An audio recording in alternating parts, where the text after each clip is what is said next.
Hey everyone, the Irish Hammer here with you. Well, NFL training camps have kicked off, so that can mean only one thing. We have holdouts.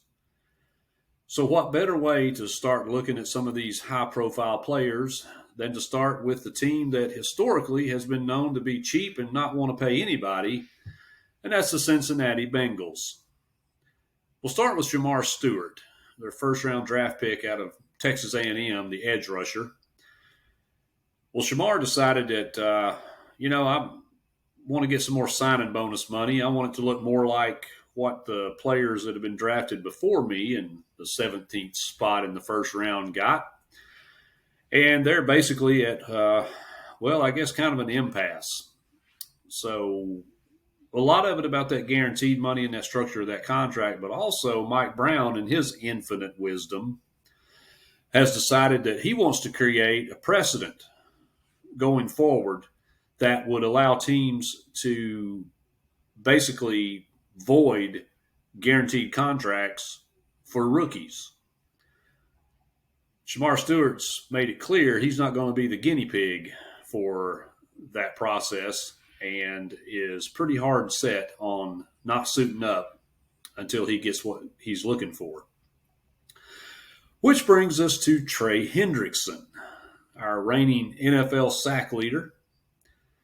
Wants a new contract and he wants guaranteed money past the first year, which is all the Bengals are offering. In fact, he said it was a egregiously low amount, atrociously low, I think is the actual word he used.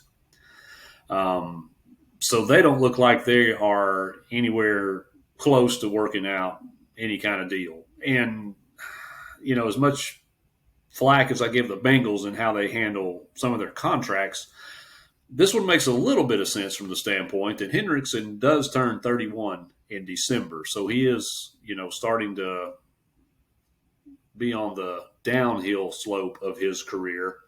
So they just don't want to tie that much money up in especially guaranteed money with all the guaranteed money that's going to the other side of the ball. So the only situation that I see playing out in this is going to be a trade.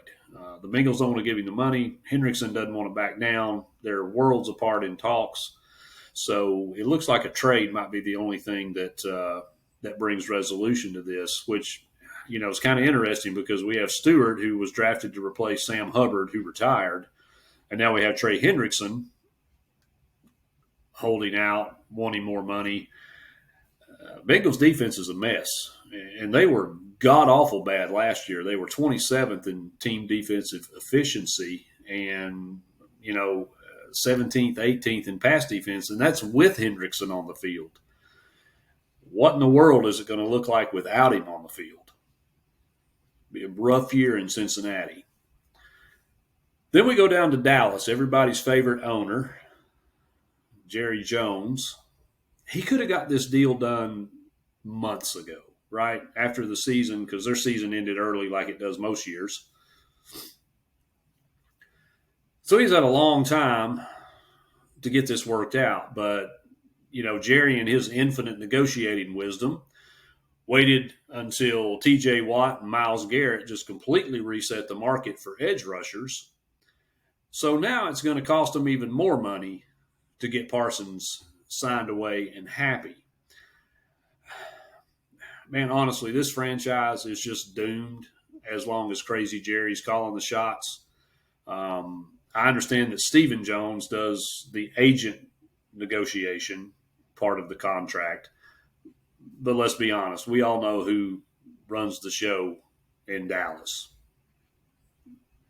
It's going to be a long year for that defense as well, I'm afraid. Then we move to Washington, stay in the NFC East with Terry McLaurin now is holding out. And I'll be honest, I think this could possibly be the biggest impact holdout of all of the guys that aren't wanting to play without new contracts. This could totally derail the train in D.C. Terry led all wide receivers last year, in red zone touchdowns with 10. He, like Henderson's, getting a little older. He turns 30 in September. But the thing is, man, Jaden Daniels loves to throw the football to Scary Terry. They had instant chemistry, and anybody that plays fantasy ball knows McLaurin was, elite touchdown catcher last year.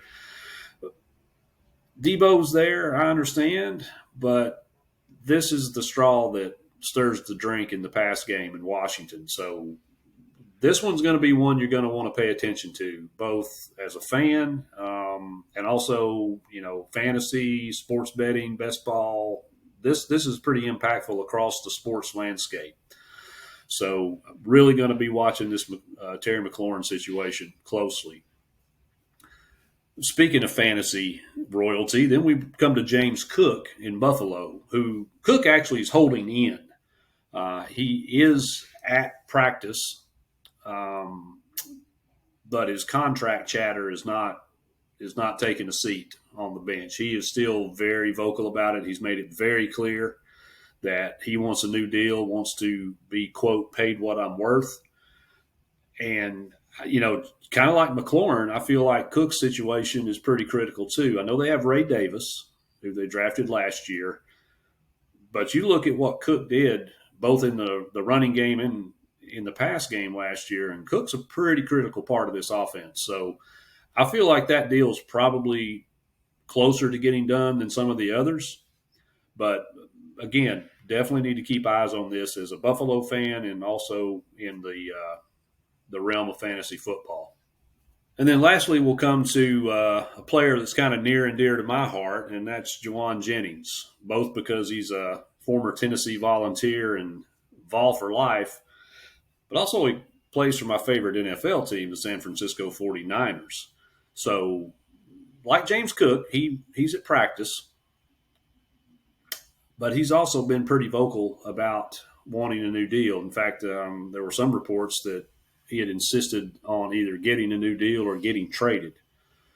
And, there's no denying what Jauan Jennings was able to do last year in the absence of Brandon Ayuk. And when Debo got dinged up, he hung 160 yards and 3 touchdowns one week. He makes just big catch after big catch after big catch, which he's done, going all the way back to his career at Tennessee.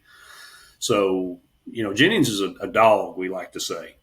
So this is definitely a piece that they need to address and get resolved, because when Jennings has had the opportunity, he's definitely showed up and taken advantage of it.